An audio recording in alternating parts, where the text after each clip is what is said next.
Welcome to S4, home of Forest Moon Paranormal, where we explore the things that go bump in the night, examine that which strikes terror in the hearts of men, the supernatural, conspiracies, spirits, aliens, Bigfoot, and any other entities not yet explained, yet seen and felt by countless across the planet. Sit down, grab a coffee, and enjoy the ride. Join us every Saturday at midnight Pacific Standard Time on the Fringe FM, and locally on KSVU 90.1. Welcome to S4.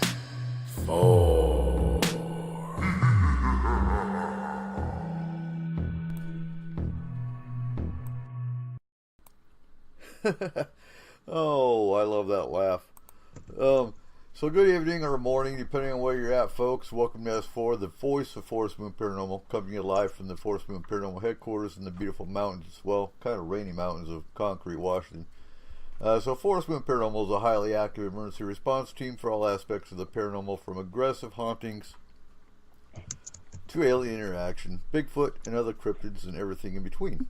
That's terrifying. S4 is the voice while we discuss these things in depth. You can find S4 on the Fringe FM every Saturday at midnight, where you can find Lighting the Void with Joe Roop, Shift Happens with Cortana, and Dark Waters. We are also on terrestrial radio with KSVU 90.1 FM. Locally from 10 to 12 Saturdays with our pre-recorded shows for local folks. So tonight we're changing up topics in light of it being Halloween weekend. Usually, S4 doesn't really talk so much about hauntings and spirits and whatnot. But tonight we are. It's been brought up by our listeners in the past, so they like to hear about the haunting side of things. So we're going to be discussing with our team, because it is also the team show tonight. So, we're going to incorporate it. We're going to talk about haunting cases, the various types of hauntings, how to prevent it from happening, things of that nature. Tonight we have Michael Hall. Go ahead and say hi, Michael. Hey, hello everyone. Nice to be with you.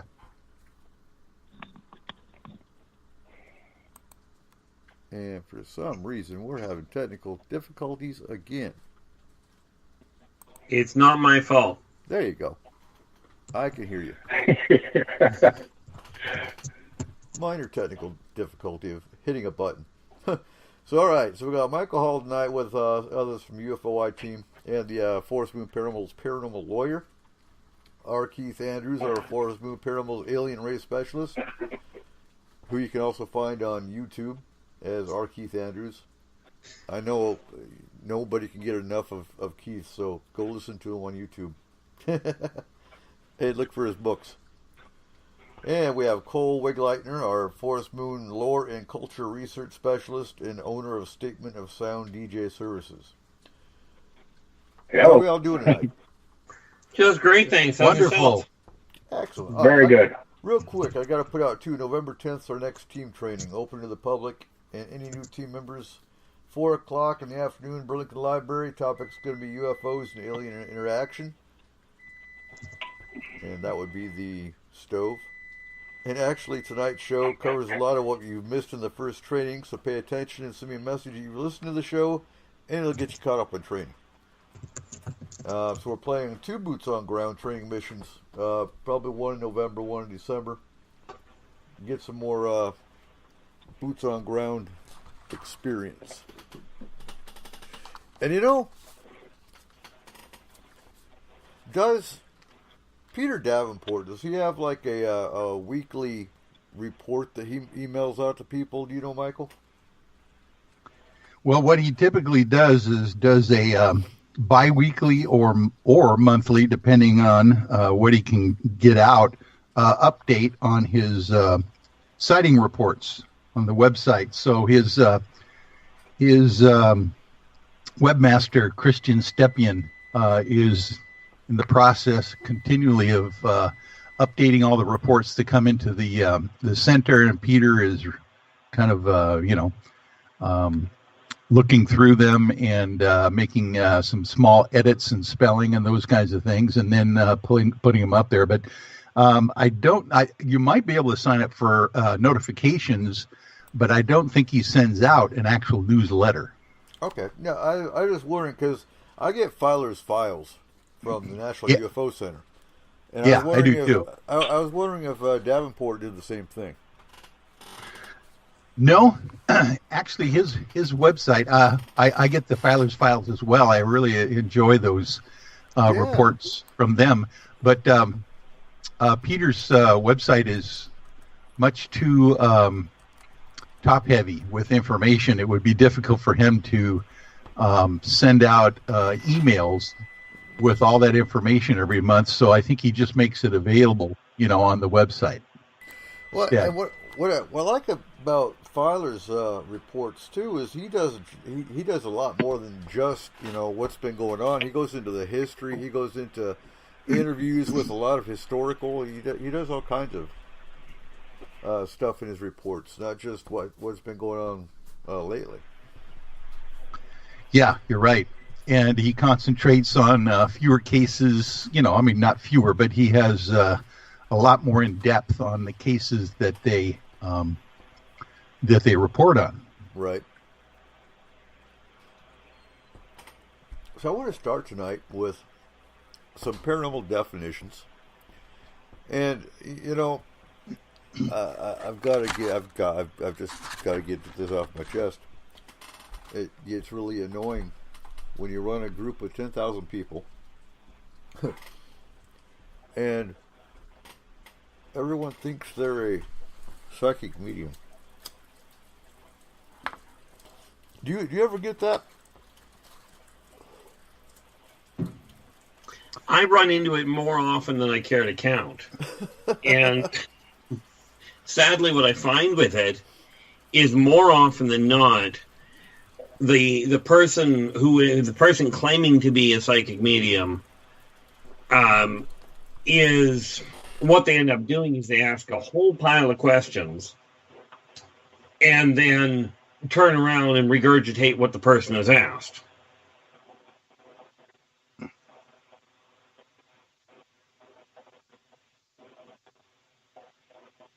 I don't know. I can hear you fine.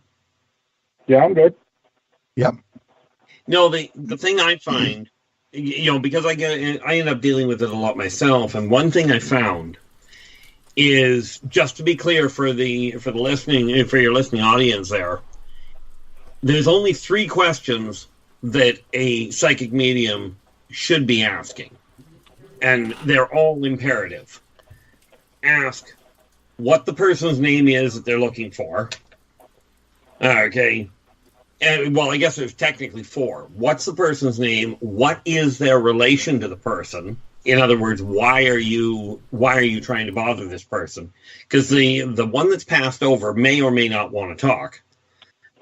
Also, find out what the birth date is. Because I had somebody they wanted to talk to a chap by the name of Dawn. So I started giving information and relaying messages, and all through it, the person's going, no, that's wrong. Well, by the end of it, the woman that had asked finally looks at me and goes, wait a minute. That's a 9-year-old kid, friend of mine that died when I was a child.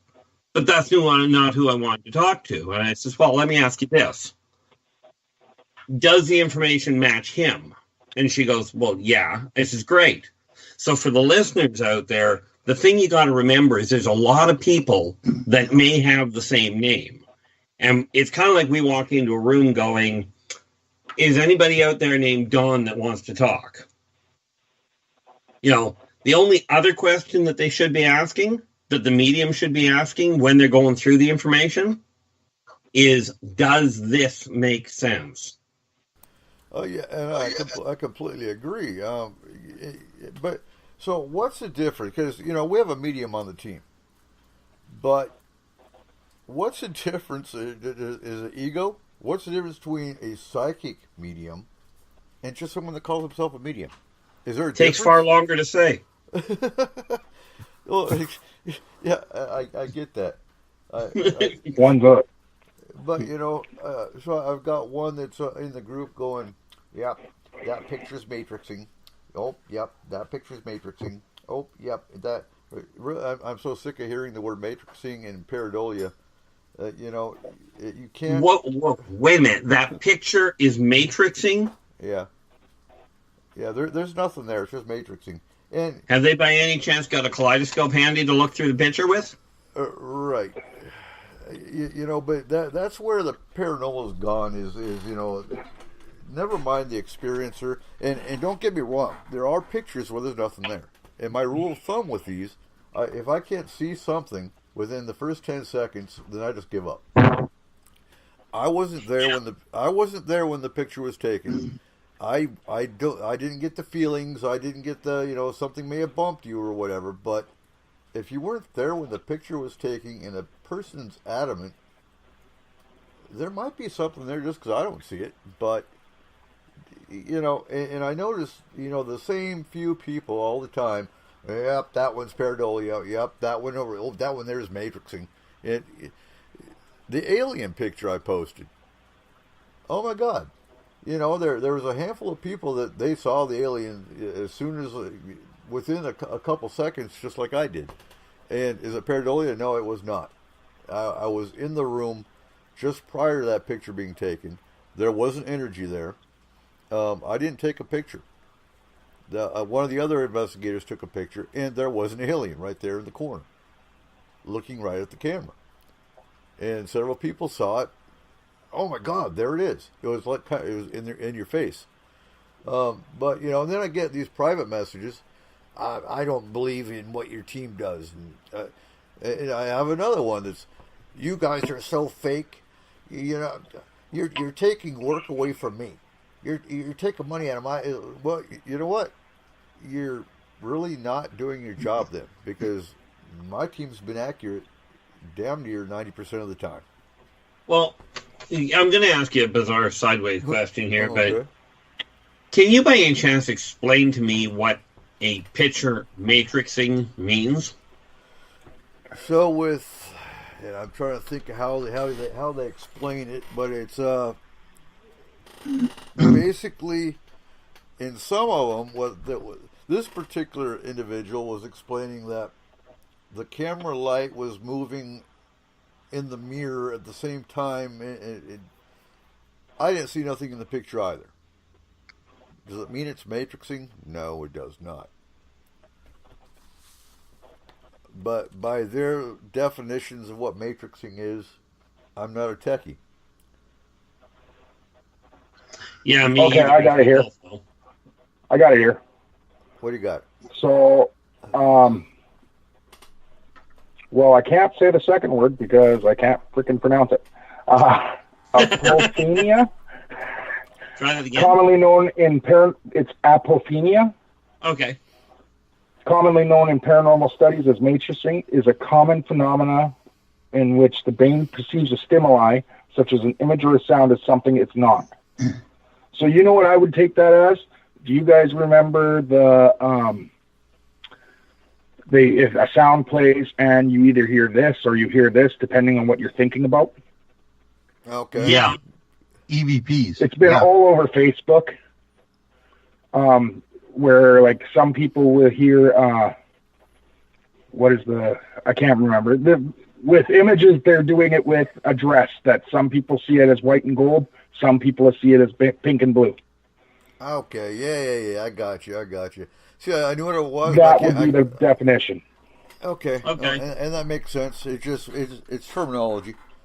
Yeah, that works for me, though. And pareidolia is when your brain, it's common with pixelated pictures where your brain will see something that's really not there. And it is common.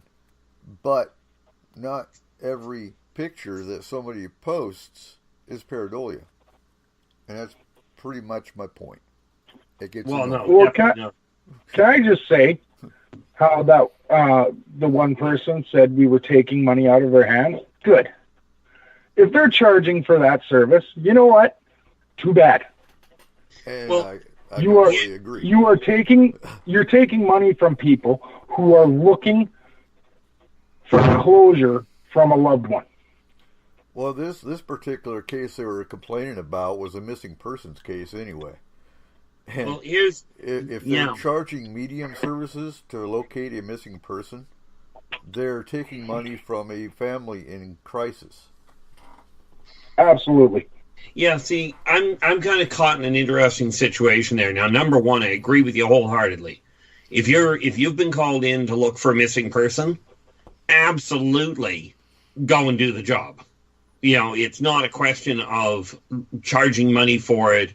You know, sometimes travel is kind of handy because you may not be able to get there depending on what your pocket is. Mm-hmm. But where it comes to the issue of what I end up running into is people that want to talk to somebody. They know the person's passed away. All that's been dealt with. They just want to make contact. There is a viable reason for charging for that sort of thing. And the simple fact of the matter is, for instance, in my case, if I'm not making money doing what I do, then frankly, I have to go out, find a mundane job, and I can't help nearly as many people. Well, exactly.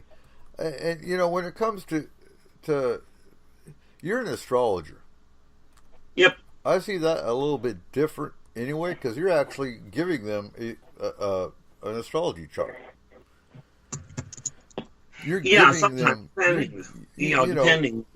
Well, you're giving them a service. For me, my opinion, a medium's a hit and miss, and any real medium's going to tell you they're only accurate 60 to 70% of the time. And I gave up on trying percentages on that one. Well, yeah, no. If any medium says, "Yep, I'm always right," no, okay, They hang up on them. Exactly. How come you haven't won the lotto yet? Oh, now that's a whole different ballgame, and that one I can actually answer. Think of it this way: where it comes to the lottery, and this is the problem that psychics run into. You know, if you're a psychic, why do you, why haven't you won the lottery? Well, the reason is this: psychics work on energy patterns, and where it comes to the lottery, you're looking at an automated system that upwards of 2,000 people have their energy in. You try and figure out which way it's going to go. Yeah. That's where the problem is. Okay. Figuring out what, husband and wife are up to is one thing, because there is only two of them. I did see something today that made me laugh, and it was someone posted, I think it was my aunt, and she said, I won $2 in the Mega Millions jackpot. Please give my family privacy while we come figure out what to do with our winnings.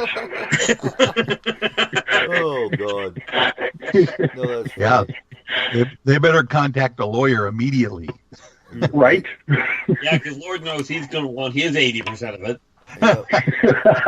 the $1.80. As they say, it got 20 cents to divide amongst the family. You can't even get 5-cent candy anymore. Like, what do you do? Like, All right. So let's talk about what causes paranormal activity. So ordinarily, if I'm doing this presentation, because this is an actual presentation that we do, and for anyone that's in the group that actually wants to follow along, by the slides, the actual presentation's in the files section. So the first thing we discuss here is violent crimes and domestic violence. And I think you would agree here, Keith, negativity begets negativity. Oh, absolutely. The lower vibration you have, which is depression, which is drug issues, which is domestic violence, things of that nature, it brings in negative entities. So two things happen with domestic violence and violent crime. It brings in malevolent entities due to the negativity of the action. It can also bring in protective spirits. If you have passed on loved ones and there's violence against the family member, it will bring in protective spirits at times. And So this is kind of geared for law enforcement as far as when they walk into a scene where there's domestic violence going on, they see shadows, they see any kind of activity like that. It's going to be their malevolence, which you'll feel because you'll feel a negative energy. Or, ask the family. Did you? All of a sudden they're in a smoke-free home and they smell a cigar. Well, Grandpa smokes cigars. That would be a first clue. So, with violent crime, if there was a death, a homicide, car accident, things of that nature, spirits tend to get stuck.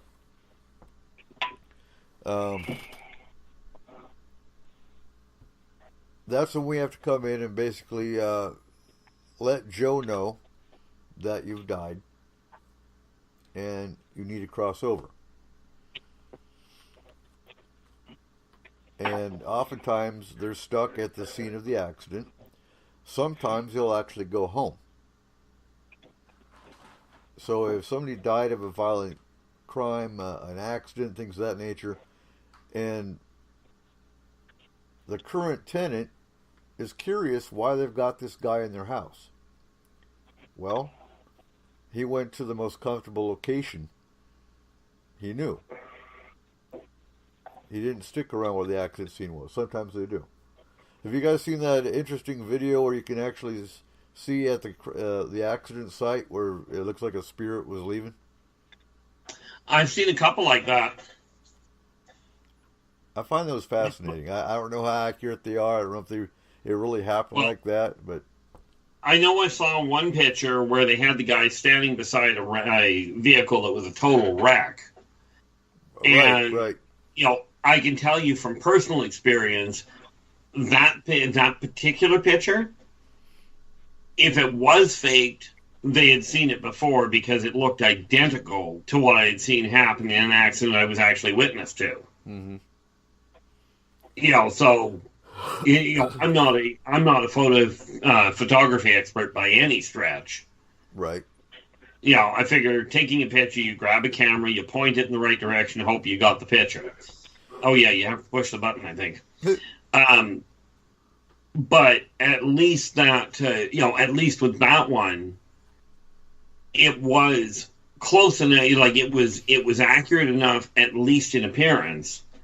It matched what I'd seen in person. Mm-hmm.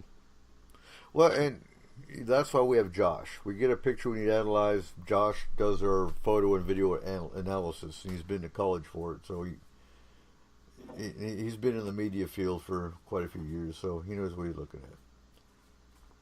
You've got to have a techie on the team.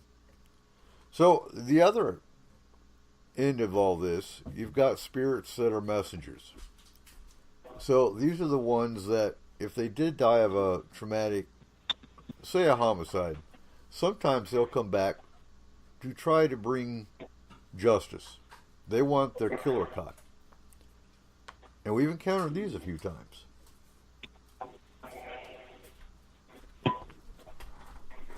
And, we've had cases too where, the spirit of the missing that we were looking for actually helped locate the body. And once we, assisted the family and the family found the body, he left. He passed over willingly.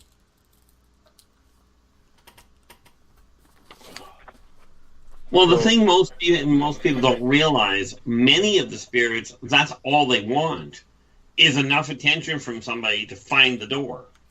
Right. And it's actually more common often than not. So other cases we've done, there's more than one issue. In cases where houses have multiple activity going on, you will find there's one malevolent entity that's there, and there's several spirits. The spirits are terrified. The spirits are basically enslaved by the malevolent entity. Once you defeat the malevolent entity and remove it, the spirits will pass willingly.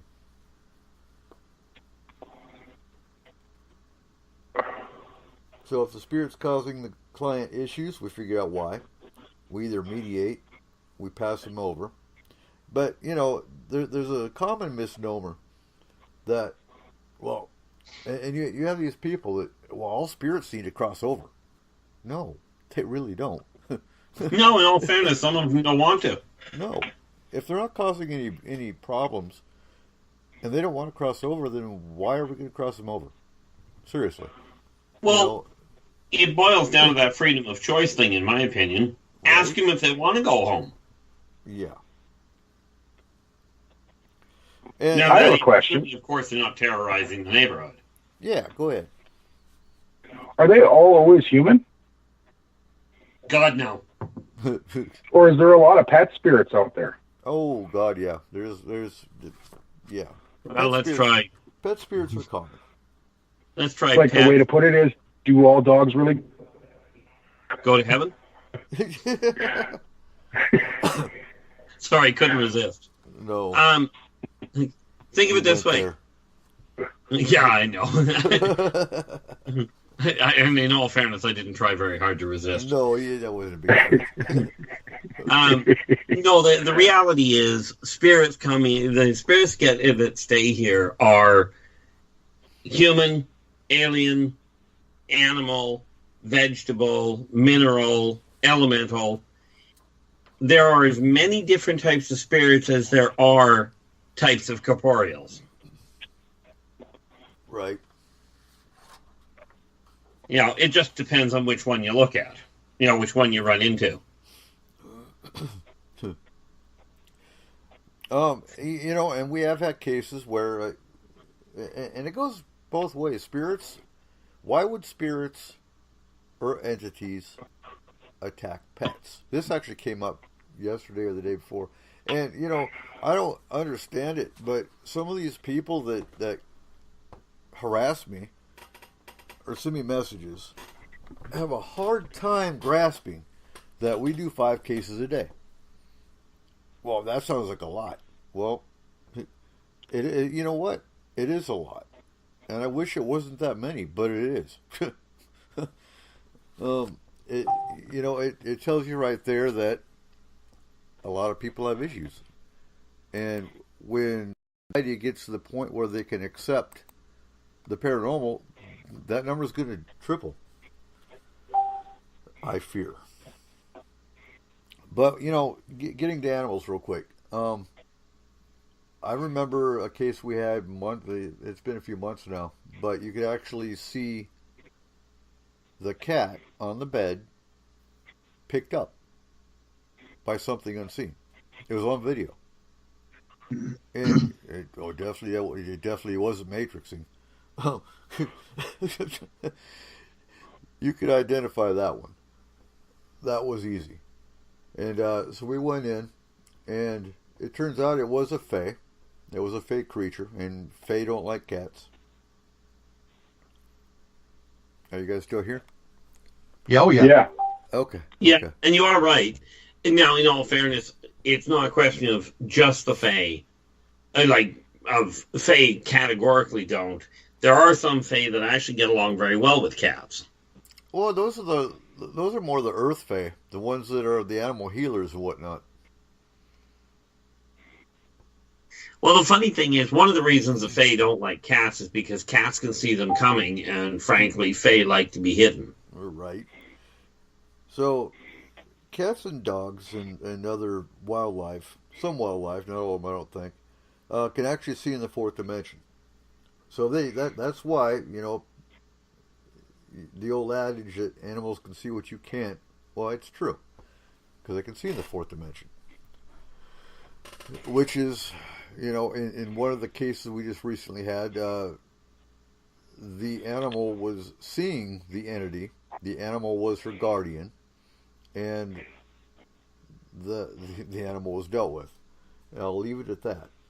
But, you know, that kind of puts your animal, your pets at risk when there's malevolent entities that are attacking you, because the animals can actually see and respond to them.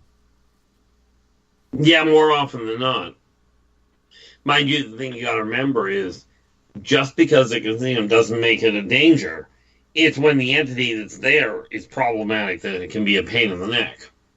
Yeah, and Trippin's bringing up in the chat room. Yeah, let alone smell as well. They can. They have a very heightened sense of smell, so they can also smell the entities or Bigfoot.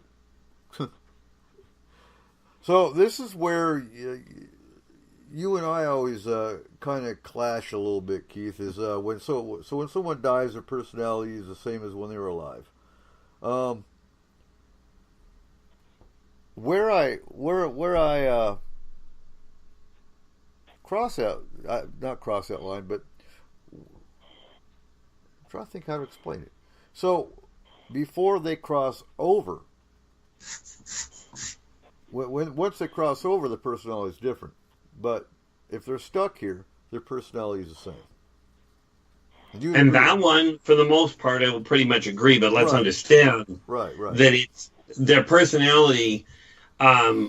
Oftentimes, the subconscious personality that people don't necessarily see also vies for dominant control. Mm-hmm. So it can get, so just because somebody dies, like if an angry person dies, quite often they're still angry when they get over there. Right. But not always. I'm thinking more like the serial killer types. The serial killers ain't going to change. Now, once they cross over the veil, yeah, they will change. But if they're stuck here in this realm... Oh, yeah, they're stuck here. They're still holding on to it.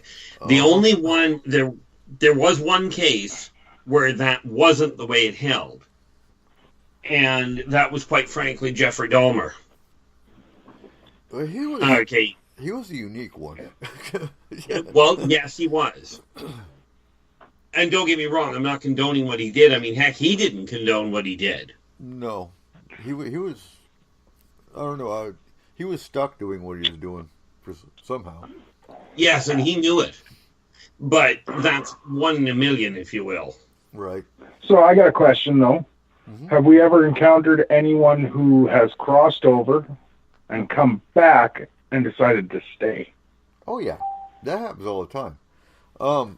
Now, do they have a heightened sense of, like, a better understanding of everything type of thing? Well, they do. But, so if they cross over and they come back, most of the time they do not stay. They're the ones that will come back and they'll check on their family.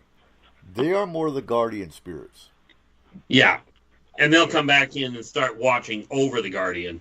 Even, oddly enough, if they are a murderer and they go a crime, they cross over and then come back as a guardian, they're not coming back as a murderer, but they will come back with the knowledge of what a murderer is up to in order to protect their family.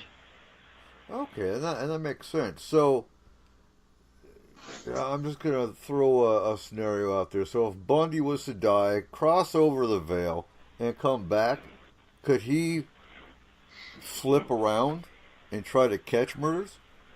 Yes. Okay. And he'd be very good at it because he's already thinking that way. Right. And that makes sense, actually. So psychiatric disorders, we're going to hit on that real quick because that kind of plays a big role, especially what we do. So, well, I'm perfectly healthy. How about you? They're tricky to identify. So entities are drawn to weakness. So if you kind of, and that's why we have a therapist that's very good at what she does, and we actually pull her in anymore. We pull in extended care at the same time as the astral's going in, so that extended care can actually track the case and keep up with it. So that if there's no being pulled in at the end of a case, because then they have a whole lot of catch up to do, to see what happened, see what's been done to clear it, so on and so forth, and they can just jump right into the extended care side of it. So what the extended care does is teaches the client how to get their life back, how to protect themselves, how to cleanse their home, how to shield, ground, clear, and overcome that fear. Because some of these folks have dealt with the paranormal for so many years, fear is second nature.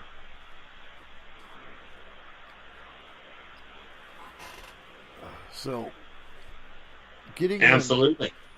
well, yeah, I'm thinking. So getting them past that fear is half the battle. Because, it's kind of like PTSD, and some of these folks do get PTSD. Once you get them, get their brain to understand that, the knocking's gone, the scratching noises are gone, so we don't expect them anymore. Then they can move on. Well, that unfortunately is a lot of the problem. People get caught have that kind of a traumatic experience, and pretty much right away, even when you clear it out, every little sound is going to sound the same way to them. Yeah, and and then once we do clear the issue out, all of a sudden the water pipes start knocking. It sounds the same, so they're right back into that panic mode again. And I want to give a shout out to Chris and Brent real quick, because I know Brent's in the emergency room right now, really sick. Oh my gosh! Why would you be there? I mean, that's just the wrong place to hang around. Yeah. But they're both listening. Oh, all right. I'm sure they are. And the whole emergency room staff is probably listening too. Oh. So when we go into a case, another thing we ask is, was there a recent death in the family? What you have to identify when you're talking to clients is, one, when did you first start noticing it? Two, did it follow you from location to location? As in, did you move from one house to another? Or did it just start when you moved into the new house? Three, did you bring in, have you recently bought any antique furniture, any, anything old? Because that could play a role too. Ross Allison's presentation was awesome at the Caribou Paracon. When him and Dave Weatherly were talking about haunted toys. Yes. And it happens. You go to an antique shop and you buy a new piece of furniture, and if there's a spirit attached to it, it comes home with you. So we'll talk about how to clear some of that stuff out towards the end of the show. But those are questions we ask, and we have a very extensive pre-investigative questionnaire. Some people kind of gawk at filling it out, but it's there for a reason. It's there for, one, documentation. So if you come back with another issue again, we can look through our files and go, okay, they're here in 2016. They had this, and now we got something new. So it's very extensive. It goes into, how long have you lived at the residence? Did anything happen before you moved to the residence? Because some spirits are stuck on property. Some spirits are stuck in their home. You're not, it's not your home. It's the spirit's home. Especially if they owned it prior. And if you start doing any kind of remodeling, things of that nature, that tends to upset spirits because you're remodeling their home. Make sense? Absolutely, yeah. It does. Okay. Yeah, and that's why they can sometimes get upset when you're going to remodel, because they don't want their house changed. Right. So the other... go ahead. Rest assured, trying to tell them that it isn't their house anymore doesn't go over well, because the usual complaint I find is, well, I didn't sell it, therefore it's mine. Oh, yeah, not even a little bit. And, and something about closets. You don't touch the closet. I see closets, I guess, as a safe haven. That's quite often where... It's got a lot of traffic. Yeah. Well, Monsters, Inc., Right. I could imagine the same would even be true for items that spirits have attached themselves to. If you bring something into your home, I would imagine if they didn't even like the placement of where you put it. Oh yeah, very much. That just brought, yeah. So, I had a staff sergeant I worked with in Germany back in 1990, and he had a ghost in his house, and him and his spirit, they have an arrangement. He doesn't remodel the furniture. He doesn't move it around, not at all. And that spirit is there to scare anybody off while he's in the army in Germany. So he doesn't worry about his house because he's got a ghost watching over his house, literally. Yeah, there's a neat little watchdog. Right. And that's common too. With some clients, they don't want anything removed. They just want to know who it is and why they're there. And, we get them those answers and we move along. Case closed.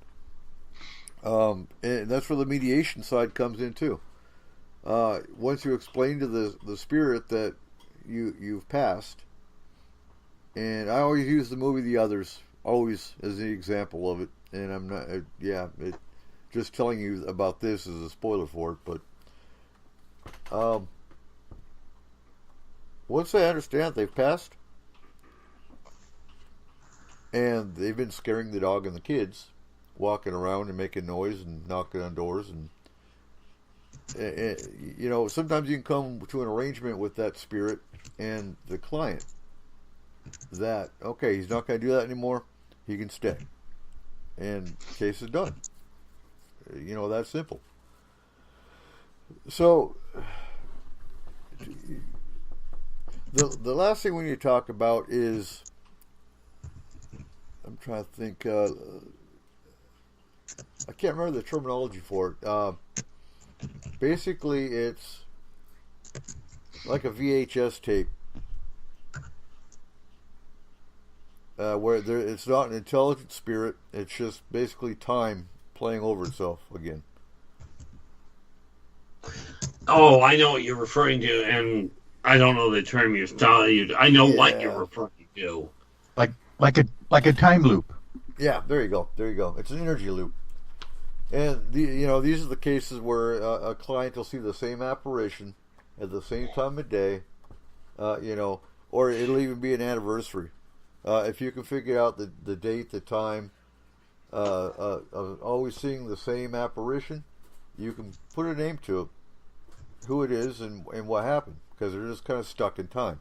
Now, how to clear that is, one, sometimes just a simple smudging will work.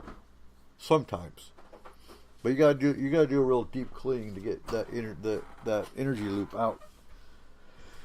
And some people enjoy the energy loop, so there's no reason to stop it. But these are the cases where you're not going to get an EVP, you're not going to get any kind of intelligent interaction, because there is no intelligence there. It's just an energy loop. So you guys got anything to add? Well, I figure you pretty much said it there. I mean, it's kind of like somebody took a film of it, like took a movie clip of it, and he's just playing it over and over. Mm-hmm. Let's see. So as far as spirits go, I think we've covered the categories. And I think, poltergeist. Poltergeist just came up in FMP a few days ago too. So sometimes, actually, we have a couple of categories that we need to talk. Shadows too, because we just had a shadow case come up as well. So poltergeists, more often than not, the first thing I ask a client, if they talk about items, objects moving, objects being thrown, things of that nature, is, do you have a prepubescent child in the home? And it doesn't have to necessarily be a prepubescent child either. Anyone that's not grounded, anyone that's just they're always energetic, they're always moving around, but it's most often with kids. And the activity will only happen when they're around. If they're not home and the activity stops, then I would teach that kid grounding. because once you start grounding their energy, you're going to find the activity will stop. The other type, Yeah. the other type's an entity. There are entities and spirits that will throw stuff. They'll, you make them mad, they're going to throw stuff. And those ones we just clear out. But by definition, poltergeist is actually German for noisy ghost. So that's the bottom line is all it is. But they did a study. I believe it was in UK that they did a study on it, and they found that the prepubescent child was the main cause for poltergeist activity. Is it the cause of it, or is it the kind of like reaction to their energy or something? That's a good question. I don't know. I'm not sure how to exactly answer that one, to be honest with you. I kind of figure that's kind of like the chicken and the egg. It depends on which who the poltergeist is or what is causing it. Yeah, I picture, when I think of it, I picture a whirlwind of energy around this kid that's not grounded, and this whirlwind of energy is just picking stuff up and throwing it. Can you envision that? And it actually, that does make sense. Oddly enough, when I've seen poltergeists, I've seen, quite seriously, they look like the upper torso crawling across the room and throwing whatever. But the bottom looks like it's been sheared off, kind of like, an old nightgown sort of thing. And that one is a big nope for me. I'm out. So Tripp's got a question. Odd thinking. Has anyone seen someone sleepwalking? Could our energy spirit just be in a sleepwalking phase till they learn they have passed? I.e. the bumping, knocking noises. And that's a thought-provoking question. So, and I'll discuss it now. Somebody actually asked in the group earlier because we wanted to hear about the World War II pilot I talked to in Germany. Because I had a good discussion, and actually you and I have talked about this situation, Keith. So I lived in an apartment over a Greek restaurant in a little town called Dettelbach. Dettelbach's well over 100 years old. Very, very old town. We live next to a winery. In the cellar of this building is dirt, and there's hooks in the ceiling. Never could figure out what the hooks were for. But you go in the cellar for one. You could feel a presence down there, but you could hear giggling, kids giggling, and it was just this was before FMP was even around. So I wasn't doing clearing. This particular case I moved. We weren't dealing with it. And actually we moved after the knife went flying across the kitchen. But yeah. So this particular apartment, the door would open by itself. The pictures would move on their own. There was one day I actually had a smell of garbage actually moved through the hallway. It was a very evil presence. So I wound up having a discussion with this World War II bomber pilot. I can't remember what his name was. I think he did tell me at one point. And he didn't want to pass. He liked it there. But he said, basically, there are a lot of spirits in our apartment, but there was one very, very evil spirit there that in the 18 to 1900s butchered kids. And that was the very malevolent feeling that we got, to say the least. And that explained the hooks that were in the ceiling of the cellar. But he didn't want to cross. He was completely happy going to the bakery and haunting it, and that's what he did. But the way he explained spirits is, after you die, if you're not stuck, you have the choice of either staying, which we do have a spirit here in concrete that is just like this guy. He chooses to stay. He stays in the hub. And he's got no desire to pass. He's died in the 1900s. He's like 22 years old in his life. And he's completely happy. So, again, this guy, same thing. Prefers to stay in Dettelbach. But he said after you die, you have the choice. You can either pass over and get back in line to be reborn again. So, basically reincarnation.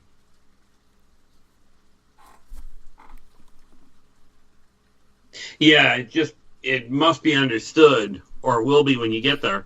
It's not exactly a line. It's more like a ballroom gala where everybody's walking around talking to everybody to set things up. Mm-hmm. But yeah, you're absolutely not forced to make a choice. You're not forced to go back down. That is pure freedom of choice. Yeah, right. But he didn't, and that's what was odd, because we always think of violent death, and I would imagine a World War II bomber pilot would have been a violent death. I would imagine he'd be stuck. But he didn't seem to be stuck at the same time. Well, that's just it. A violent death doesn't automatically mean they're stuck. Right. So what makes a difference? What differentiates? It really boils down to, from what I've gathered from the ones I've spoken to, it boils down to whether or not they feel that they had something left undone that cannot be, that they are not willing to ignore. Like in the case of the bomber pilot, I have no doubt it was violent. He probably went down in the plane.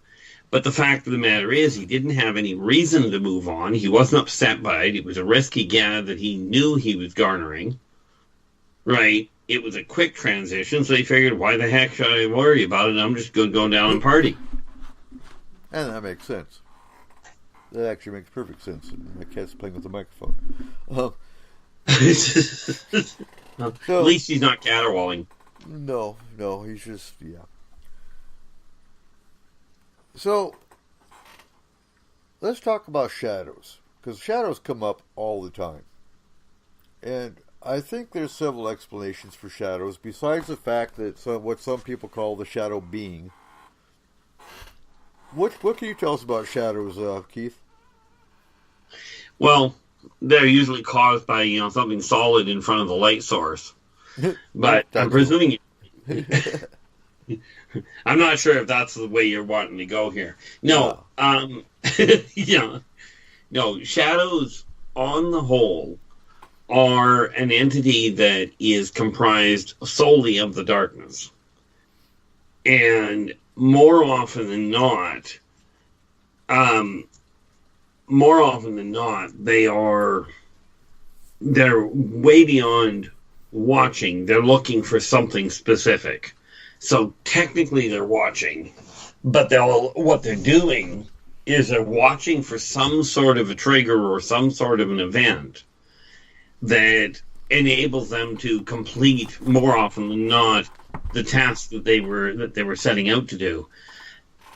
What I found with a lot of them is that they're there because they are still upset with somebody that was left behind. Usually this means somebody murdered them, they knew who it was, and they were looking to figure out how to make things balance. Okay. And that makes sense as far as the explanation of the entity style. Now, not sure if you've heard of the spies. There are also shadows that are actual spies for magic users. Oh yeah. and we've encountered them quite a few times. They're not hard to banish and not hard to follow, because people that use these spies leave an energy trail. Yeah, but it's only neon green. Oh, yeah, it's fluorescent.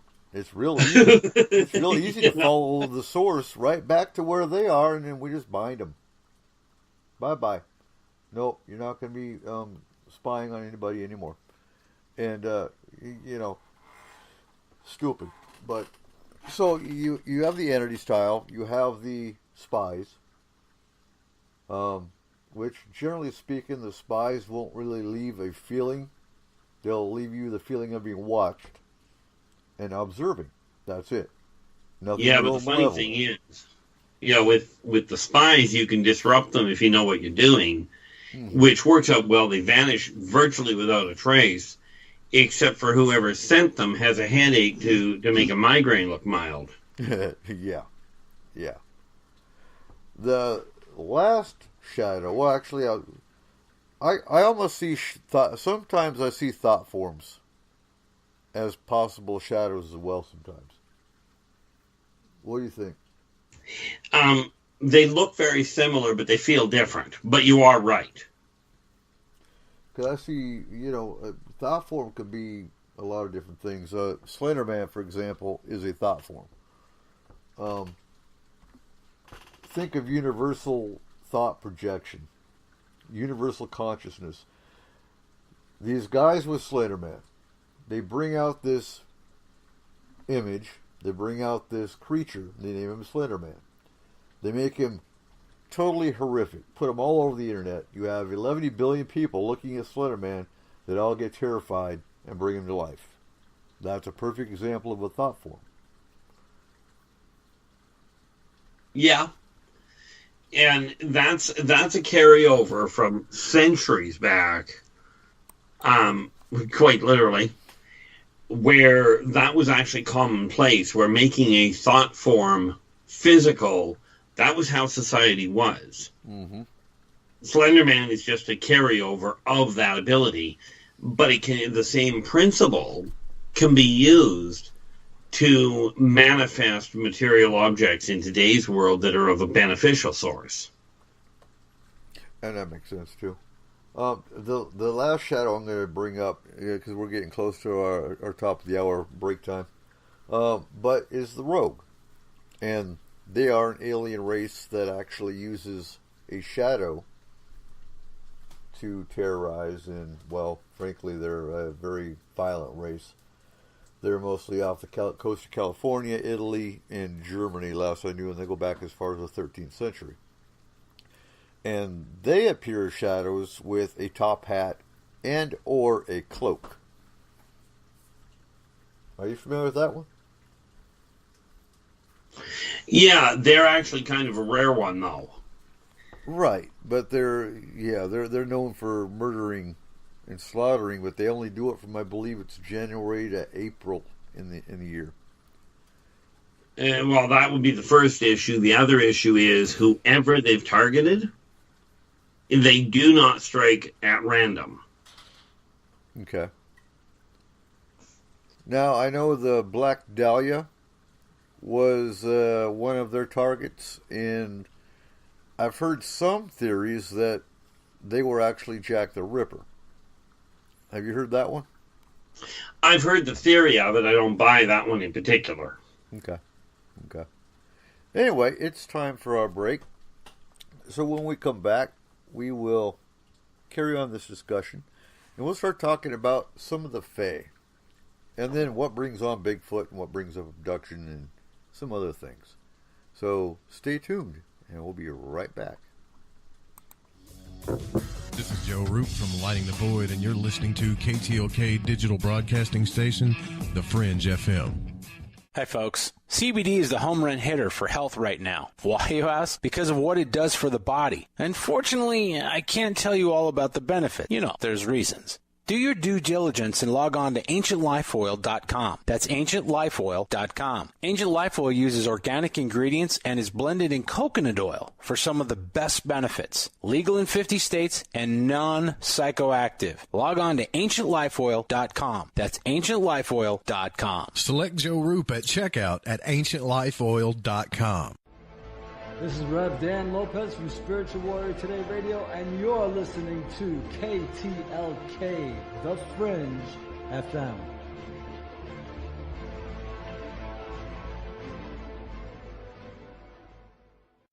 Who were the real ancient Egyptians? What is it about ancient Egypt that captivates us all? The critically acclaimed series Magical Egypt is back with all new episodes. Let Chance Gardner and company take you on another adventure through Magical Egypt in the new series Magical Egypt 2. Magical Egypt 2 attempts a forensic reconstruction of the science of the ancients through a study of ancient aesthetics. Also, the best researchers and authors in the field like John Anthony West, Graham Hancock, Laird Scranton, Robert Bouval, Lon Maladuquette, Aaron Cheek, and more join together to explore the topics of the esoteric and the hidden messages of the ancient Egyptians. Just go to magicalegypt.com right now and put in the code word FRINGE and get 10% off any download or order, including the groundbreaking original Magical Egypt series, as well as the new episodes in Magical Egypt 2. Also, check out the great work and the companion series at magicalegypt.com. Click the banner on the Fringe FM or go to magicalegypt.com and use the code word FRINGE and get 10% off your order today while it lasts.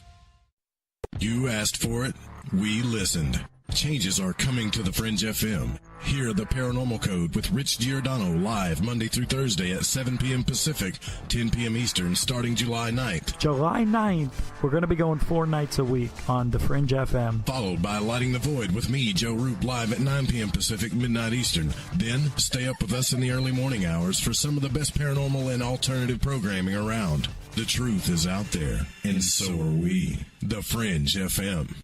Ew, yuck. They're unhealthy. Bugs. I hate bugs. Our home is clean, but occasionally bugs show up. Well, I found something that is tougher than bugs. Orange Guard. From contact, it kills bugs. Plus, Orange Guard kills hidden bugs and keeps new bugs away for weeks. The ingredients in Orange Guard are on the FDA generally regarded as safe list, so Orange Guard may be used around food, humans, and pets. It comes with a 30-day money-back guarantee. Orange Guard. Available at orangeguard.com and Ace Hardware. Are you intrigued by Paranormal Talk Radio? You'll love the new Paranormal Radio app from TalkStream Live. You'll find a great selection of talk shows covering UFOs, ghosts, strange phenomena, and much more. Download the Paranormal Radio app now and start listening to the very best in paranormal talk entertainment, including the network you're listening to right now, the Paranormal Radio app, free in Google Play and the iOS App Store. This is Preston Dennett from PrestonDennett.weebly.com, and you're listening to KTLK, The Fringe FM. My name is David. I suffered from MS, or multiple sclerosis symptoms, since 1986. For years, doctors tried to help, but didn't give me any real hope. I tried almost everything. I was afraid this was my future, but I did not give up hope. 8 years ago, a healthcare worker told me about ReginaStem. I called ReginaStem. ReginaStem explained how stem cells worked. No promises, just a simple explanation of the science. They treated me with respect and understood my journey. For the first time, I felt hope. Now I can jog and snow ski once again. It's been amazing. I have been symptom-free of multiple sclerosis for 8 years. I have learned that stem cell therapy has a broad range of medical therapy, from COPD to chronic pain and diabetic neuropathy. It's an amazing therapy. If you want to talk about your chronic pain or your chronic symptoms, call ReginaStem today. Call 305-224-1858. That's 305-224-1858. 305-224-1858. All right, welcome back to S4 tonight, folks. Tonight's our Halloween team special. I hope you all are enjoying tonight's discussion. Don't forget, you can find the archives on the Spreaker site and on our S4 YouTube channel for all the shows you missed in the last 2 years. Yeah, it's been, 2.5 years now? Anyway, so back to the show. We're talking about, I think we were getting on to the Fae about now, were we not? Yes, That's we were. what you started with, yeah. So, Fae are an interesting character. I know, Keith, you can I'm going to open the window so you're going to hear rain in the background, but I got to smoke. So, Fae are interesting characters. And, go into some of the Fae races that you've dealt with, Keith. Well, all of what most people refer to as elves or the fairy folk are Fae. Right. And there's a lot of different variations. Okay, we were talking just, I think, last week about your dryads, your sylphs, even your merfolk are sort of related. They're not actually Fae, but they are similar. The sea elves, on the other hand, the sea fairies, are very much Fae. You know, right, and Undines. You've got. I mean, we did 3 different shows. Actually, episode 1, 2, and 3 of S4 just on the Fae. Yeah. So that tells you right there how many Fae there are. Yeah, even the satyrs fall under the category of Fae. Fauns too, right? Satyrs and fauns are the same thing, just a different word for it. I got you. So we've been dealing with, when you start seeing environmental issues on this planet, is when you start seeing Fae cases kind of rising up a little bit, because Fae are involved with the environment. Oh yeah, very much. And the difference is they're not the ones that start the fires in the woods. No, but they are the ones that will guide the fires to take out the buildings of the people that they can get to. Well, can you blame them? Well, technically, yes, they're the ones doing it. Oh yeah. But frankly, I've always wondered. And I know you've got your opinions about Bigfoot, but I think Bigfoot may not be Fae exactly, but I think they're guardians of Fae. And that part I would agree with. That one, in all honesty, I'll stand right beside you with. Right. Well, you would imagine that if they are existing in the same environment, that there's got to be some kind of interaction or relationship between the two. That people are also mentioning that the Bigfoot are both physical and corporeal at the same time. They can kind of disappear and go into different dimensions, possibly. So that's kind of flies in the face of some of the nuts and bolts UFO folks. But I think probably it's all tied together somehow. And I would completely agree with that. If you go with the interdimensional theory, which I do. And, Larry Brown, our Bigfoot specialist on the team, kind of walks that line as well. Based on the fact that you have all these people that put their game cams up, and you'll have, the deer and the coyote and whatnot. You see the wildlife in the environment. And then all of a sudden the camera is going to go white. And they'll hear primate noises. And, Cole, tell us about that noise you heard just the other night. Okay, so me and my wife were out on the deck having a cigarette, and it was about 10:30, 11 o'clock at night. It wasn't raining here, which is abnormal, but beyond our yard, we heard what sounded like a gray ape. And it wasn't the normal grunting you would hear from an ape. It was one of their howls. And we actually went through a list of animals to try and identify what this was. And that was the closest we could get to, was that sound. Well, I can... Now, we're in Concrete, Washington. There are no gray apes here. I can guarantee that. No, but there is something there that's very similar in configuration to a great ape. It just ain't human. It's also not terrestrial. It's something called a wada. What is that, Keith? Basically, looks very much like a great ape. But they are... Well, first of all, they're not from around here. Second of all, they do have the capacity to remain invisible, as in they've got the ability to basically shunt light sideways, if you will, enhanced camouflage. Okay. Okay. Part of that is because they, quite simply put, vibrate a lot faster than people. Like a lot faster than the human eye can track. Okay. But the one big difference with them is they aren't the 8 foot tall. The tallest are about 5.5 to 6 at best. Now, are they a relation to Bigfoot? No, they're actually closer to a relation to Terran apes. They're just not Terran. What's your origin? So I had no view of this. I will say that. It was too dark out. We couldn't see anything. Question for you. Did it sound like it was coming from ground level or from up in the trees? Ground level, because we don't have that many tall trees in towards the west of us, so there wouldn't have been anything that it could actually be climbing into. But I will say, so it howled once, and then about,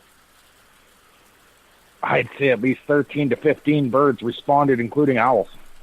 Yeah, that would be normal. The other thing that usually goes with water is right after the howl or right before it, you'll hear a rustling sound that sounds like either leaves or grass, but it'll be right behind it. Right behind or right in front of it. Yeah, I couldn't tell that because this is about maybe 60 feet away. Yeah, that would be a little bit rougher. So, and we did hear some rustling in back there.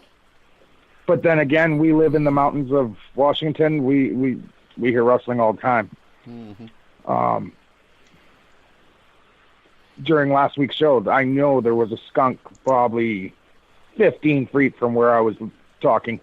So, don't scare it. You just never know what you're going to find out here. But that is the first time I've ever heard that sound out here. And there is no house in our backyard.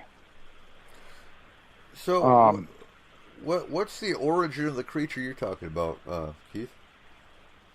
Well, number one, they're off-world. We start there.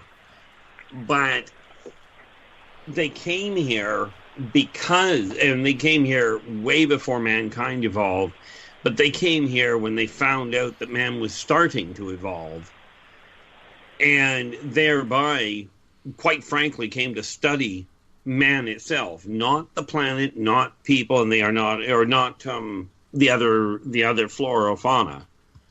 They came to simply watch the evolution of man. And two things they don't do. They do not do anything in the way of mutilations or abductions. Okay. You know, you will find, if they're around, though, they do have an interesting way of bending trees into a kind of a cave. You know, into a kind of a living shelter. Right. You know, unlike a lot of entities where they go to make a shelter, they'll cut the tree down. These guys won't. They bend it to their will. And I don't mean that by mentally doing so. I mean they physically weave it. Interesting, because, you hear stories from loggers and sometimes hunters where they'll actually find structures kind of like that. Yeah. They aren't made by Bigfoot. They're made by water. Now, for those that are in the FMP group, if you go in the file section, I always tell people, go to our library. We have a pretty vast library in the files. You'll find a book from the 1800s that talks about the mysteries of the mountains, the mysteries of the woods. I haven't even had a chance to read it yet, but you might find some of the stuff in those books, actually. I have all these books, but I don't have time to read. Yeah. Well, if you didn't work so much, you'd have a little more time to read. Right? I know it. So that brings our next topic of what attracts Bigfoot. So Bigfoot's found in the mountain areas. You won't find, not to my knowledge, you won't find Bigfoot in cities or in residential areas too often. No, but once in a while you will find them in the outskirts. You certainly don't find them in downtown core. No, not even a little bit. I do gotta say, the thing that attracts Bigfoot is probably female Bigfoot. Oh, and here I thought it was kokanee. I know that's what the commercial said. So they do seem to migrate to higher ground or elevations when the winter sets in. They don't hibernate; they just migrate. They tend to follow wild dog packs, coyote packs, wolf packs, things of that nature. They're following food, I think. If you sense a Bigfoot, set up a gifting site. Things I suggest for gifting sites is put CDs up in tree branches. They like shiny stuff, like everything else does. They like marbles. They like Hot Wheels. They like marshmallows. They like music. If you hear tree knocks, knock back, and sometimes you'll get an intelligent response. That's always fun, actually.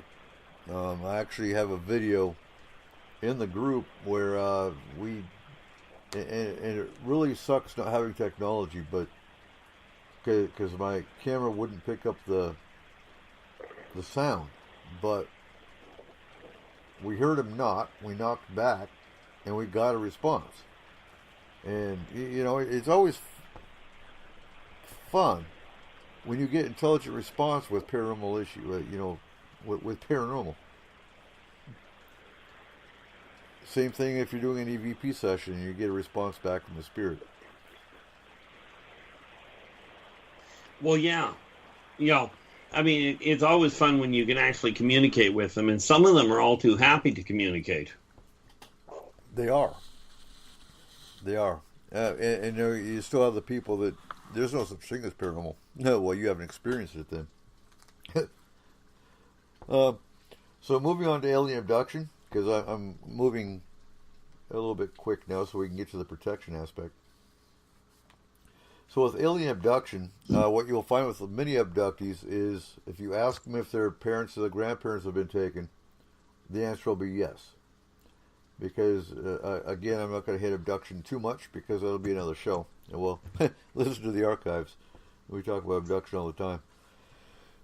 But with a majority of abductees, I get asked, well, I'm not going to get taken, am I? Well, if you haven't been taken now, you probably won't. And I'd say that's a pretty solid answer. Yeah, pretty much. Because if they haven't taken you now, there's, if it's the science, if it's a science guys, they've already got their subjects. And I hate using that word, but they're tracking DNA manipulation. They're tracking bloodlines. And so 9 out of 10 times you're going to find that either your parents, sometimes they'll skip a generation, so let's check your parents, your great-grandparents. And somewhere along your bloodline you'll find that someone's been taken. And that's because they're checking DNA through the family. Yeah. That's because it tracked the migration. Right. And Kayla's asking what kind of lifespan, and I'm thinking she's talking about the Walla.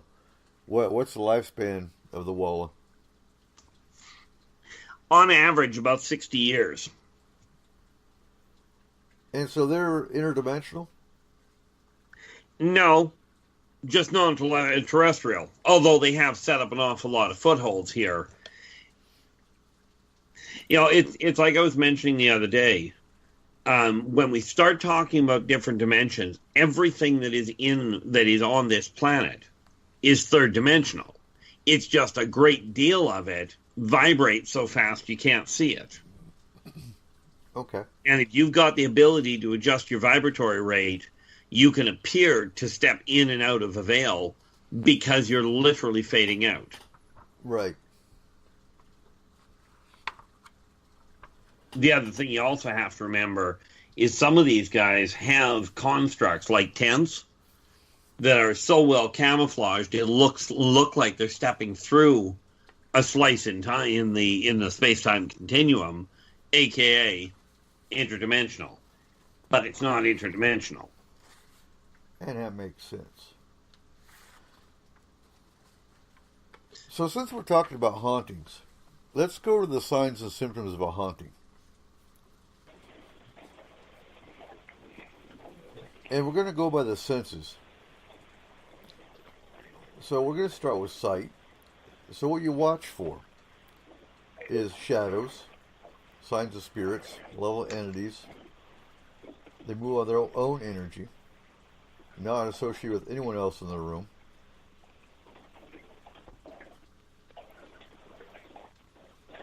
Lights come off, coming on and off on their own.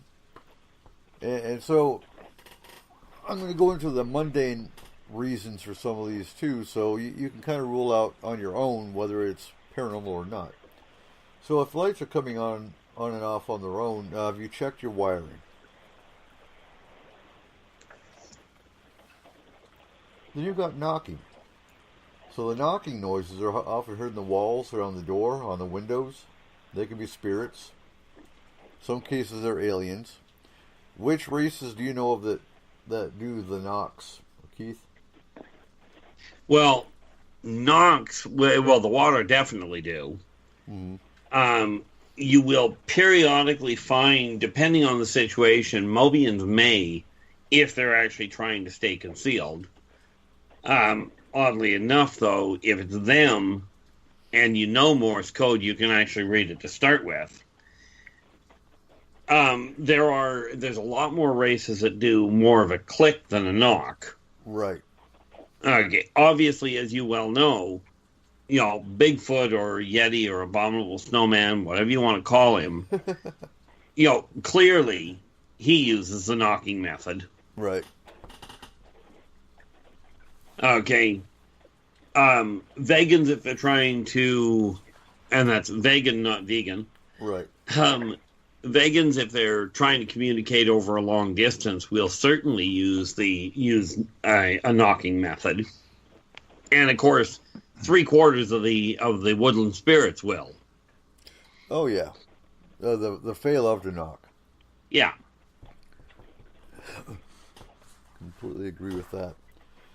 So with footsteps are actually, let's back up because we got to talk. Since we're talking about knocks, Bigfoot's known to knock on walls, and of course we all know about the Bigfoot tree knocks in the mountain areas. Footsteps are common with spirits. Footsteps are also common with Fae. Heard going upstairs. You'll be downstairs in your house. You'll hear footsteps on upstairs. That could also be sometimes your water pipes knocking, things like that. Doors and cabinets opening or closing.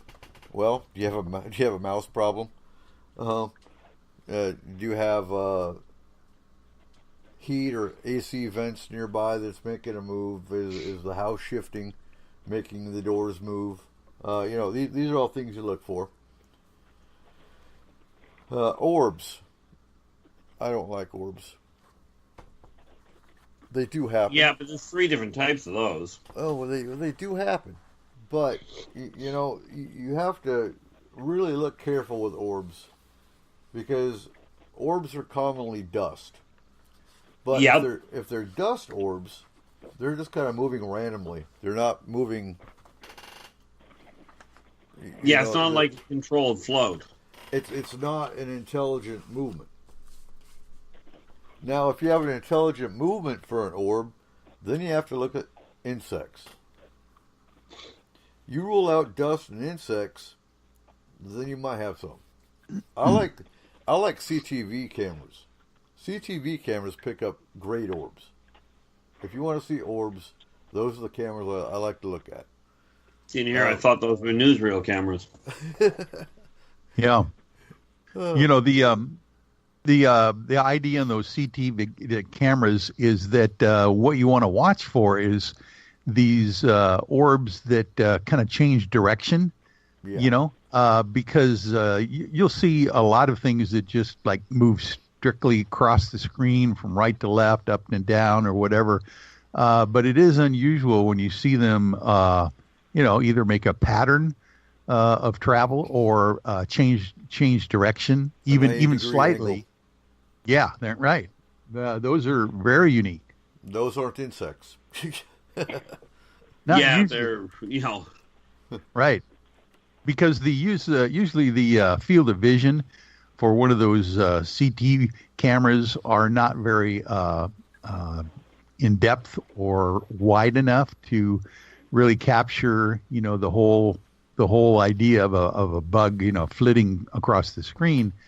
And mostly the bugs are going to be going straight across, or up and down. Right.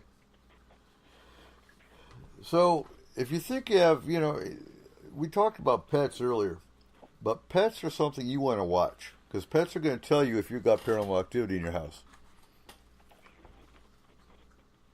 If there's your pets and your kids, because if your pets or kids were fine 1 minute and all of a sudden they are scared or won't go in a certain room of the house, I'd be paying attention to it.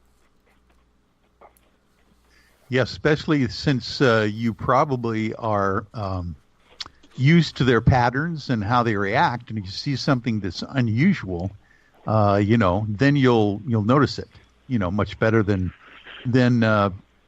people who are visiting or whatever. These are your soulmate animals that are in the house with you. You get to know how they react to certain sounds and different times of the year, weather, and all that kind of stuff. So you just got to keep an eye out for those unusual events that you'll see cats just staring out into a certain area of the room and reacting to that area of the room, and that's a red flag right there. Yeah, and that's a common occurrence with about 80% of the cases we do. There's always, we've had a lot of child cases lately, and a lot of them, we know the case is closed when the client goes, "Oh, wow, Billy's playing in his room now. He hasn't been in there in 6 months." Okay, well, good. Then the entity is gone, or the spirit's crossed, or the fae are appeased. So yeah, you can always tell. Well, how's the pets acting now? How are the kids acting now? Then you know when you're successful. So, anyone got anything to add? Well, the only thing I would add, especially where the fae are concerned, is they're one of the few entities that it would take an extreme situation for them to move indoors. They're one of those entities that just will not enter a solid house. Well, unless they're brownies. Well, even brownies, like the actual true brownies. Now, sprites are another issue. But true brownies, you'd only find them in like farmhouses. Right.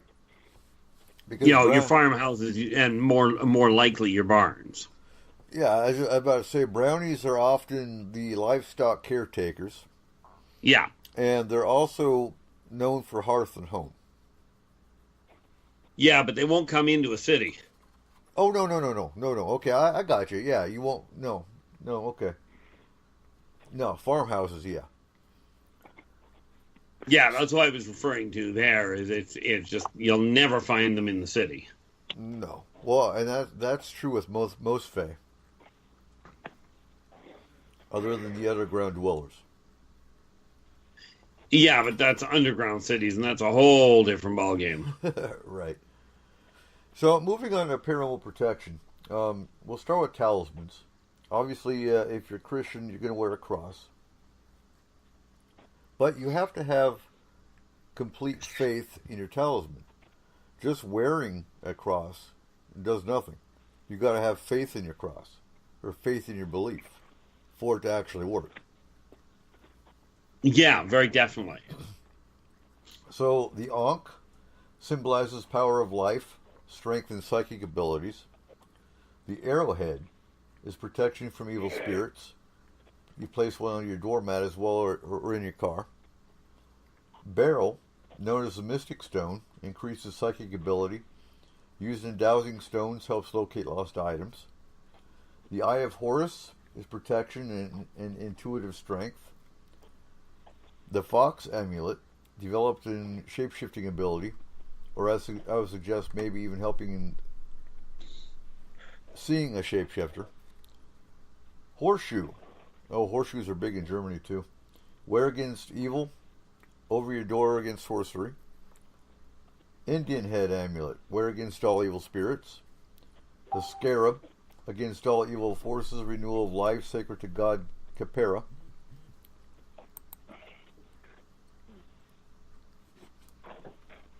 And I'm still here. I'm just checking something real quick. Yeah, I was going to say, we have silence. The Skeleton Key is good for repelling evil spirits. The Thunderbird, used in weather magic, also used against evil. And the Tiger, again used in shape-shifting amulet. So, stones. So what the FMP team recommends and what we use is black tourmaline. That's about one of the strongest. Any black stone is good for repelling negativity, but the black tourmaline is a strong, one of the stronger for keeping negativity away. It'll keep you from getting attachments, things of that nature. And we teach this in our protection class. It gets rid of negative energies and promotes well-being and prosperity. It repels and deflects negativity by acting as a deflector. Bloodstone. The bloodstone also fights evil and prevents jealousy. It boosts your spirit and adds longevity. It eases a broken heart and brings good fortune. Whenever the stone becomes blood red in color, it signals aware of any upcoming danger. And bloodstone, well, frankly, is one of my favorite stones. So the fire agate. And so you can get black tourmaline, for example, for a good, decent chunk for about $4 in most of your metaphysical shops. I got a shift here. Fire agate. Now that's an expensive stone, but it's good for courage and strength. The fire agate is a stone of courage, protection, and strength. Mystical lore says it relieves fear. It halts gossip and even reflects any threat of harm back to the source. The amethyst. I love amethyst. We had it in Iraq all the time. It's what I call a peace stone. It increases spiritual awareness and imagination, used in all workings for peace, love, happiness, protection. Used in astral, divination, dream, and psychic work. And I can't say enough about amethyst because one, it's a beautiful stone, and it does work with peace. When you're in Iraq and here going outside the wire, you need all the peace you can get. Speaking of which, real quick, November 10th is our Veterans Day show. I am trying to get two of my combat buddies on the show with us so we can talk about how we feel about the state of the world as veterans, and did what we do in our service in the military actually do anything? I mean, frankly, I look at the state of the world today and ask why the hell I even served. So yeah, it's going to be a probably pretty intense show. Well, I think we can safely say why you served. Oh, yeah, to take care of soldiers, but I don't know. No, actually, there's much more to it, in my opinion. Yeah. The thing that concerns me is the lack of concern that the upcoming generation, and even a lot of the older generation, seems to have. Right. Right. You know, the unfortunate part, and don't get me wrong, I'm a firm believer that Remembrance Day should be utilized. You know, put a banner on, as it were. But the problem is most people take it as that's the only day to remember. Well, and you know, I'm probably going to strike some nerves, but people get too confused between Memorial Day and Veterans Day. On Memorial Day, I'll get thanked for my service. And don't get me wrong, I appreciate it. But on Memorial Day, I'm remembering my brothers and sisters in arms I lost. That's what Memorial Day is for. Right. Veterans Day is for remembering all veterans. That's the difference. The ones that came back. Right. What I would say on that, Eric, though, is when people thank you for your service on Memorial Day, we understand it's about the people who never made it back. Right. But we never had to know those people as closely as you did. We never had to watch that. And so it is also a day for you guys at the same time. That's why Canada, we only have one day. We have Remembrance Day, and it is a day for veterans and those who never made it back alike. Yeah. Okay. And in all fairness, it's also for the ones that are still serving. Mm-hmm. Absolutely. Okay. Yeah, and may I say, even now, thank you everyone for your service that is in the military currently and has ever been. Yes, I'll definitely. back you up on that one. Me too. Yeah, I'm hoping there's two.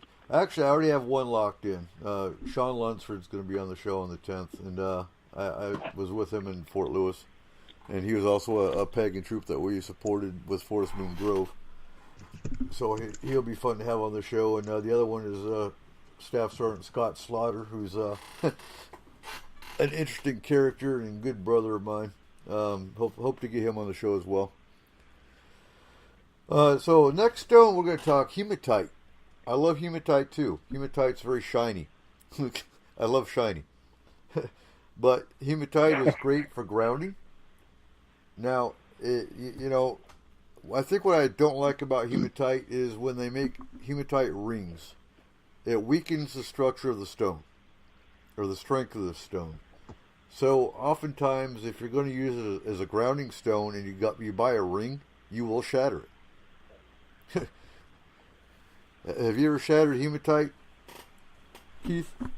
Well, no, but then in all fairness, I've never bothered buying a hematite ring.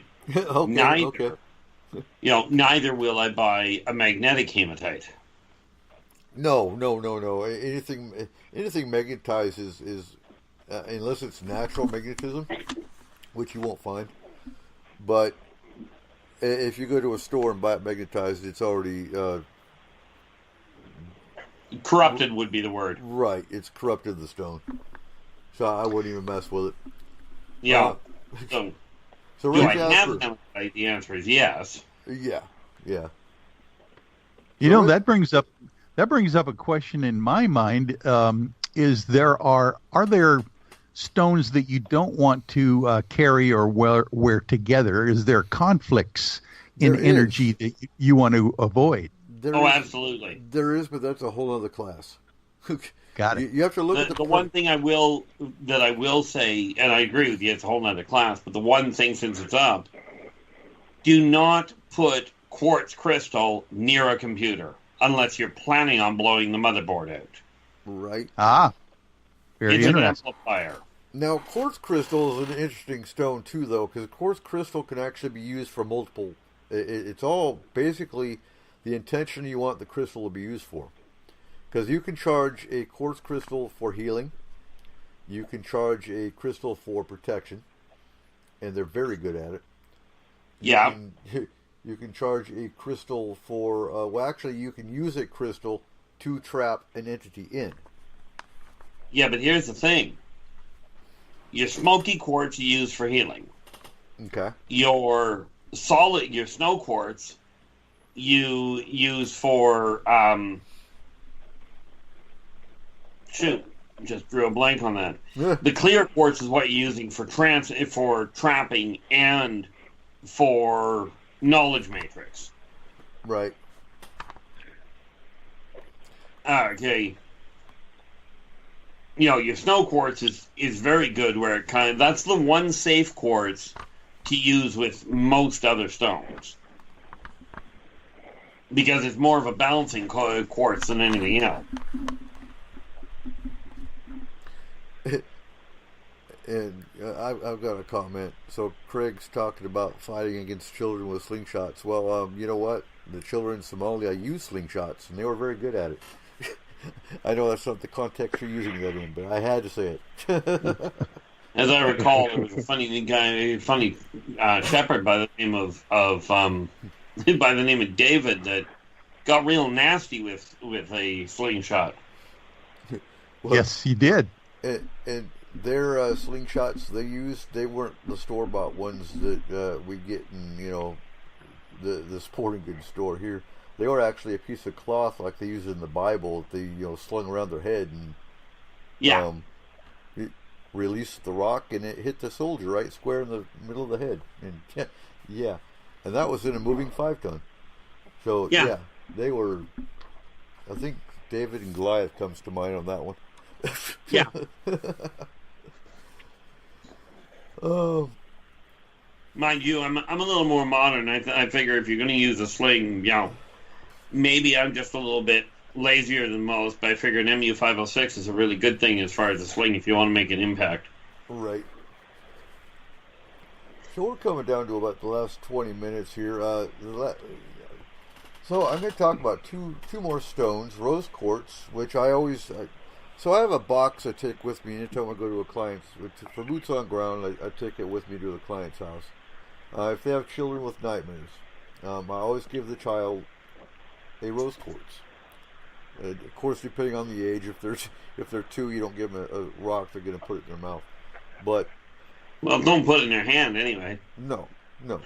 But I usually give it to the parent. I have them put it under their bed.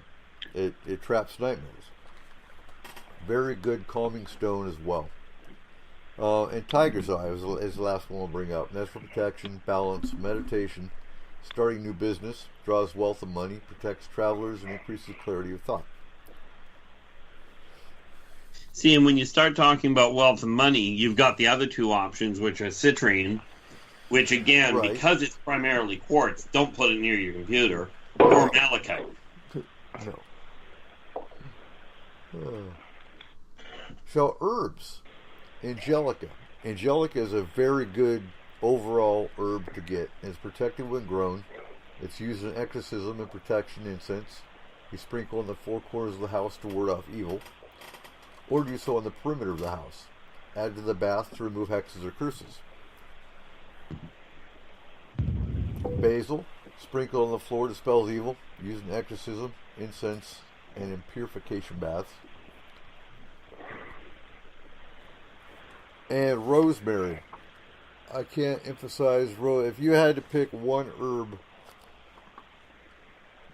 to keep around, get a rosemary plant.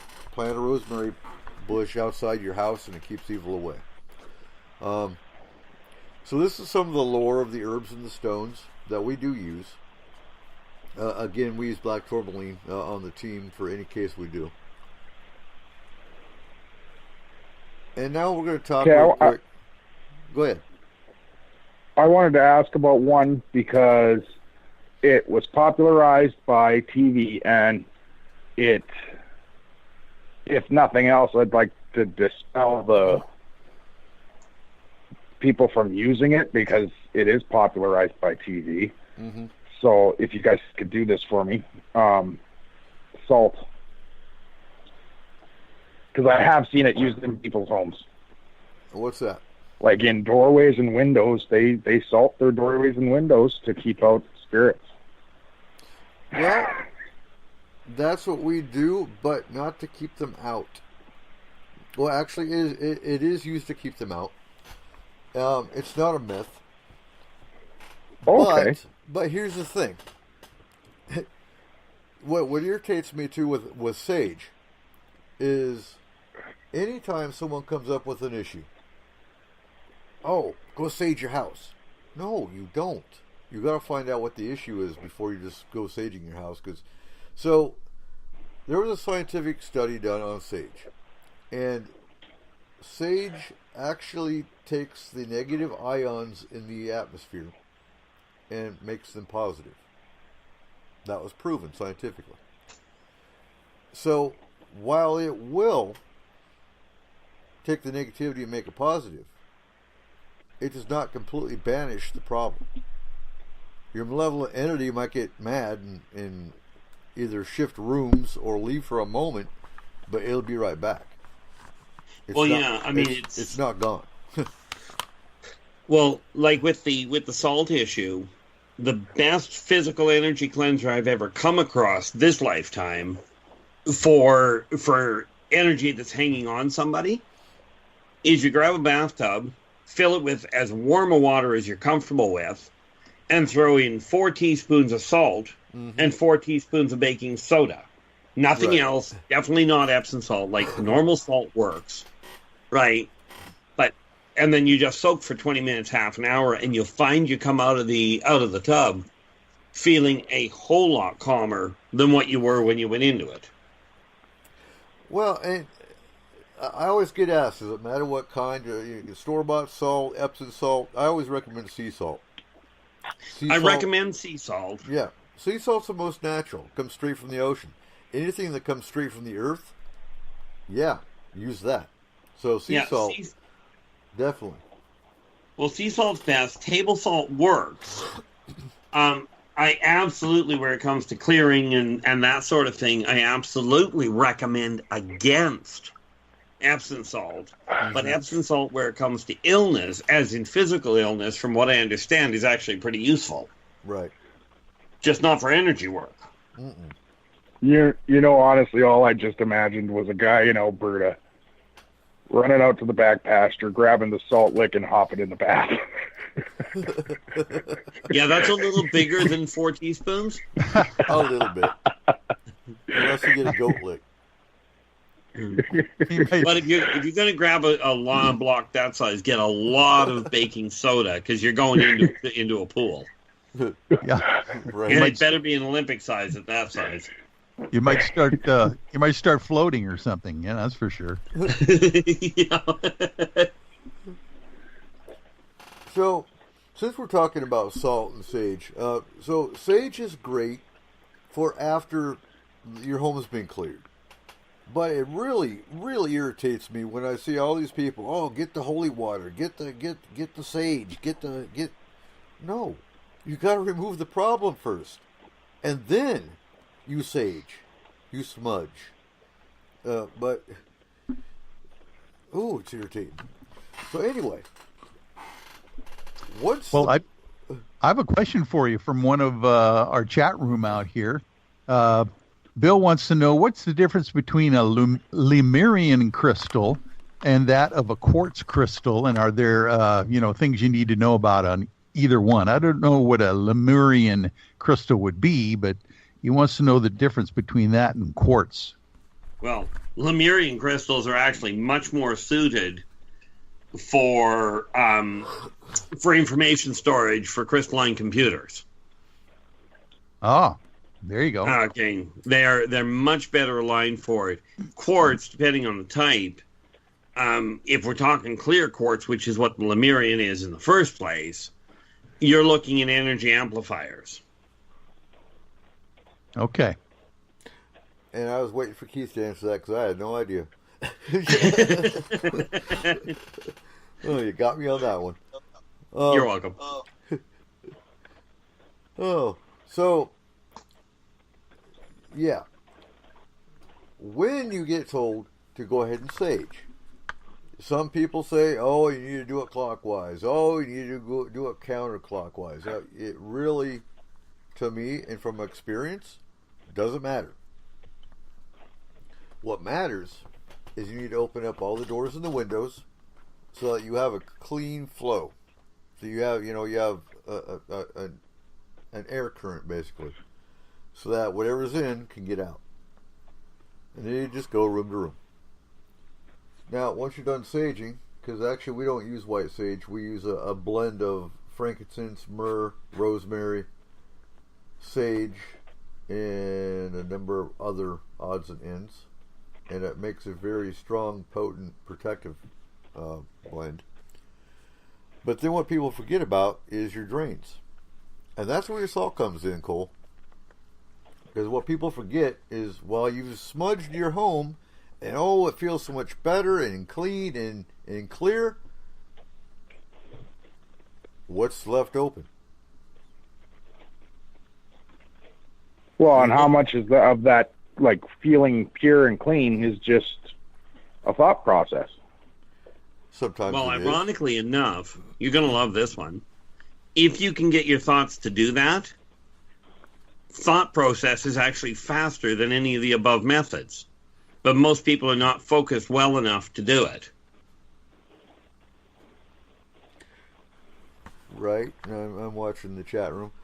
Because if you think about it, when you're talking about thought process, thought is what modifies the human body, mortal body altogether. And in all fairness, if you can clear your mind, or more to the point, relax it enough to tap directly into the neural net, you can modify your own energy and the energy in your house to clear everything negative out of it. The problem is that most people can't do that, and the last thing we want is people going, oh, I can just think about it and it'll go away. That ain't the way well, technically it's the way it works, but it takes a lot more work, as you know, as Eric will tell you, or anybody on FMP will tell you. Personally, I use tequila. I feel pretty pure for a few hours. Yeah, but that makes people's clothes fall off, remember? Right. So once you've done a good sage clearing, then you want to do a pinch of salt down your drains, down your toilet. If you got carpets, I would salt the carpets, vacuum it up, because the properties that you want there, you don't have to have salt sitting there. Who's seen Skeleton Key? Well, I have, but you know they complain about when you make them. No, well, they bring up red brick dust in Skeleton Key, and that's an old southern, I believe it's old southern or Appalachian tradition that they always used. In place of salt, they'd use brick dust. Yeah. And it's interesting because it's still used today. Now, and it still works today. Does it? I was about to say, I'm not sure the potency between brick dust and salt. I'd be curious about testing that theory. Well, salt is definitely better unless you can get, if you look at the red bricks that are in most cities, not great. If you can get a hold of your terracotta bricks, that's a whole different ballgame. Okay. And I believe it was terracotta they actually used in Iraq. I think. Which would make sense. It's easier to come across over there. Yeah. Something to do with Canadians and Americans won't ship the red bricks over.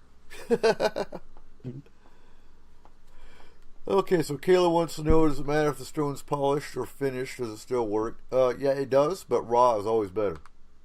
Oh yeah, because if you've got it polished or finished, you've got to roughen the edge to let the energy work, or at least to let it work properly. Yeah. But I'd say raw ruby, raw. There's quartz. There's quartz quarries here in Skagit County still. I used to go there as a kid, and they had some great quartz that you can just find naturally. And what if it's naturally polished by like a river, though? Well, that's fine. Oh, if it's naturally polished by a river, that's a whole different ballgame. Well, that's got natural energy added to it. Yeah. Okay. Yeah, if it's naturally polished by a river, or even for that matter by running water, although that's going to take a while. Right. It's when you start, it's when you start polishing them, or worse, sealing them. Right, because some people put a lacquer around it almost to hold them in, to hold their coloring and what have you, and that just completely wrecks the functionality of it. Indeed, I'm trying to think of anything we're missing. Probably a whole lot, but when you hang up the system, you'll figure it out. Yeah, right. Like, oh, darn it, I missed this. Anyway, last thing you always need to get is the reflective surfaces, mirrors. Mirrors can open up portals. They can open up gateways if they're, especially what people don't understand is the old style bathroom mirrors where they have the swinging doors and the mirrors face each other. That opens the doorway. The one thing about mirrors is if you're hanging them in your house, and they're facing a door or a window, make sure you put ivy, either live ivy or even Deckel's work, around it, because it'll knock all of the energy out if it's trying to come in. There you go. Agreed. And when you're doing your house cleansing, you want to make sure that you wash your mirrors and windows, again, with a warm salt solution. Salt is key. And I'm glad you brought that up, Cole, because, yeah, salt is very instrumental in what we do. That's part of what the extended care team covers a lot of when they're doing the closing of the cases. So we've come down to the last 5 minutes of the show. Keith, go ahead and plug your books real quick, and where can people find you? Well, finding me is the easy part. Here, you can find me on Facebook, Ronald Keith Andrews, or my email is innervoiceenterprises@yahoo.ca. And the two books that I've right now got, Believe in Yourself and Follow Your Dreams, which you can order through me, $10 plus shipping. I've got another one, Believe in Your Business, coming out within the month. And, of course, the first novel, the first of a series of novels, Ilderbach, The Birth of the Wolf Pack, which is science fiction, science fantasy, will be out in time for Christmas. Oh, cool. Wonderful. And Michael, where can we find UFO I-Team? Oh, yes. You can get the UFO I-Team, that's a lowercase I, on Facebook.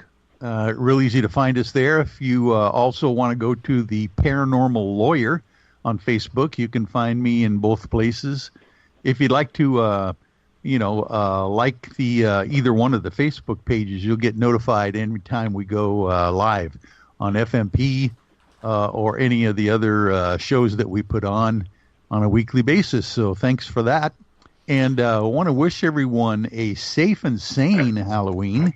And if there was one thing that we might want to tell people to do to protect themselves with all these strange spirits and children running around the neighborhood, it might be a good thing to tell them what to do when they open their door. Well, I do believe the term is say trick or treat. Give them candy, or you might get a trick. There you go. Yeah, let's not do that. Are you still doing your show on Saturday nights?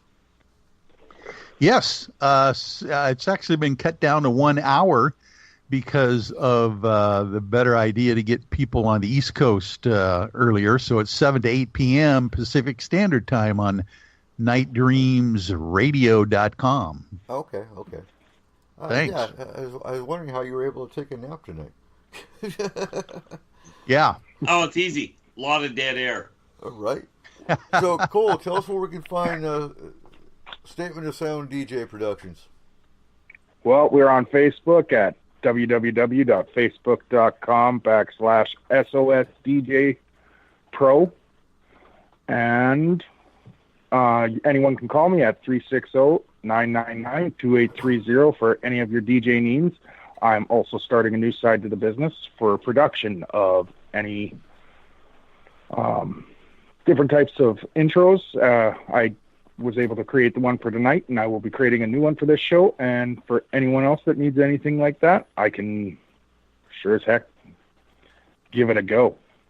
Outstanding. So, yes, our music did come from the creative mind of Cole, just for our Halloween special. And Stephen Gill of Twisted Images, Twisted Studios Department for our closing music.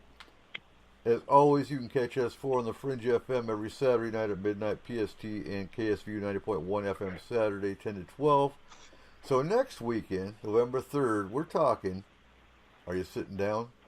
Because it might be a riveting show. Is voting rigged? And who controls politics? Is it the Bilderbergs, Illuminati, or are there other powers that be?